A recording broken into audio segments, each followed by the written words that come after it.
జగన్మోహన్ రెడ్డి తన డిక్షనరీ నుంచి విలువలు, విశ్వసనీయత అనే పదాలను ఎప్పుడో తీసేశారని ఆయన సోదరి పీసీసీ అధ్యక్షురాలు వైఎస్ షర్మిల విమర్శించారు.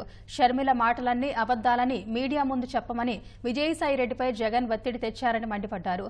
సొంత తల్లి మీద కేసు పెట్టించిన జగన్కు అసలు విశ్వసనీయత అంటే అర్థమే తెలియదంటూ ఆమె ఘాటుగా విమర్శించారు. కుటుంబ ఆస్తుల పంపకాల విషయంలో తన సోదరి చెప్పినవన్నీ అబద్దాలేనంటూ మీడియా ముందు చెప్పాలని వైకాపా మాజీ ఎంపీ విజయసాయిరెడ్డిపై జగన్ ఒత్తిడి తెచ్చారని వైఎస్ షర్మిల ఆరోపించారు. వైఎస్ ఉన్నప్పుడే ఇద్దరు బిడ్డలకు సమాన వాటా ఉండాలని చెప్పారని, ఇది విజయమ్మ, భారతి సమక్షంలో జరిగిన నిర్ణయమని, దానికి వ్యతిరేకంగా తాను మాట్లాడలేనని సాయిరెడ్డి బతిమిలాడినా జగన్ వినిపించుకోలేదన్నారు. ఇటీవల తనను కలిసినప్పుడు విజయసాయిరెడ్డి ఈ విషయాలన్నీ తనకు చెప్పారని ఆమె తెలిపారు.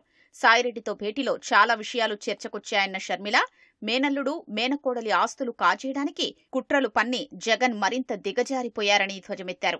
సాయిరెడ్డి గారు రాజశేఖర రెడ్డి గారి కోరిక భిన్నంగా నన్ను అబద్దం చెప్పమంటున్నారు, నాకు వీలు కాదు, నన్ను వదిలేయండి అని బ్రతిమాలుకుంటున్నా మీరు ఒప్పుకోకుండా అబద్దం చెప్పమని ఒత్తిడి చేశారు.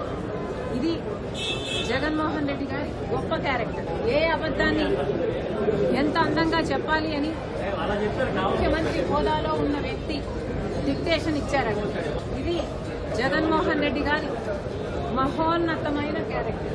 తన సొంత చెల్లి బిడ్డలు అంటే తన సొంత మేనల్లుడు, మేనకోడలు ఆస్తి కాజేయాలని కుట్రలు పన్ని దిగజారిపోయారో జగన్మోహన్ రెడ్డి గారే ఆత్మ పరిశీలన చేసుకోవాలి. జగన్మోహన్ రెడ్డి గారు భార్యాభర్తలిద్దరు బైబిల్ ముందరేసుకుని మీ క్యారెక్టర్ ఏమిటో, ఎంత దిగజారిపోయారో ఒకసారి ఆలోచన చేసుకోండి. దయాలు వేదాలు వర్ణిస్తే ఎంత అసహ్యంగా ఉంటుందే, అంతకంటే అసహ్యంగా ఉంది జగన్మోహన్ రెడ్డి గారు నీతులు చెప్తుంటే. వైఎస్ రాజశేఖర రెడ్డి ఆశయాలకు జగన్ ఎప్పుడో తూట్లు పొడిచారని షర్మిల విమర్శించారు. 5 ఏళ్ల పాలనలో ప్రజలకు ఆయన చేసింది శూన్యమని మండిపడ్డారు. రాజశేఖర రెడ్డి గారు ఏ బీజేపీకి వ్యతిరేకిగా నిలబడ్డాడో అదే బీజేపీతో అక్రమ సంబంధం పెట్టుకుని 5 ఏళ్ల పాటు అధికారంలో ఉండి ఆంధ్ర రాష్ట్ర బిడ్డల భవిష్యత్తుతో చెలగాటమాడాడు జగన్మోహన్ రెడ్డి గారు. రాజశేఖర రెడ్డి గారు జలయజ్ఞంలో తలపెట్టిన ప్రాజెక్టులను 6 నెలల్లో మీరు పూర్తి చేస్తామని చెప్పారు. కనీసం రాజశేఖర రెడ్డి గారు కట్టిన ప్రాజెక్టులు ఏఎంసీ మెయింటెనెన్స్ కూడా మీరు చేయకపోతే, గేట్లు ఊడి నీళ్లలో తేలుతున్న ముఖ్యమంత్రిగా మీరు పట్టించుకోలేదు. పూర్తి మద్యపాన నిషేధం చేస్తామని చెప్పారు. ఈ మద్యం మాఫియా నడిపి ప్రజల జీవితాలతో ఆడుతున్నాడు జగన్మోహన్ రెడ్డి గారు. ఋషికొండ, బంగారం లాంటి కొండను పూర్తిగా గొరిగేసి మీకోసం ఒక ప్యాలెస్ కట్టుకుని 500 కోట్లు ఖర్చు చేశారు. సొంత చిన్నానని హత్య చేయించాడు అని సిబిఐ చెప్పిన అవినాష్ రెడ్డికి మళ్లీ టికెట్ ఇచ్చారు. సోషల్ మీడియాలో అసలు విజయమ్మ గారు షర్మిలమ్మను అక్రమంగా కొన్నారు అని ప్రాపగాండా చేశారు. ఎక్కడ మిగులుందండి మీకు క్రెడిబిలిటీ?